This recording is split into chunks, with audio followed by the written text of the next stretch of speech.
কি বুঝতেছেন? খেলা দেখার জন্য রেডি হইতেছি। বাংলাদেশের খেলা, আউলিয়া ভার্সেস দেউলিয়া। আমরা নির্লজ্জ, বেহাইয়া, বেশরম, আমাদের লাজ লজ্জা আক্কেল আয়া পর্দা ব্লাউজ ছায়া পেটিকুট কিচ্ছু নাই। আমরা প্রত্যেক ম্যাচ হাসি, আবার দাঁত কালায় হাসি।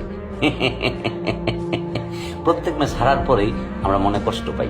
কষ্ট পাওয়ার পরে কোনো সমস্যা নাই, আমরা তারপরে আবার যখন বাংলাদেশের নতুন করে ম্যাচ আসে তখন আমরা কি আবার দাঁত কালায় হাসতে হাসতে আমরা আশায় বুক বাঁধি। আজকে আমরা আশায় বুক বাঁধছি, কারণ আজকের ম্যাচ খুবই গুরুত্বপূর্ণ ম্যাচ।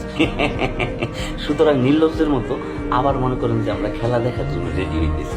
আপনারাও রেডি হন। বসে আছেন কেন? বসে থাকা যাবে না, খবরদার। তাড়াতাড়ি প্রেশারের ওষুধ, গ্যাস্ট্রিকের ওষুধ, চুলকানির মলম সবকিছু নিয়ে পাশে নিয়ে বসুন। তসবি রাখেন, জায়নামাজ রাখেন, টুপি রাখেন, আরো যা যা দরকার রাখেন। কারণ বলা তো যায় না, ম্যাচের মাঝখানে এমন একটা পরিস্থিতি হইতে পারে, দুই হাত তুলে আল্লাহর কাছে দোয়া চাইতে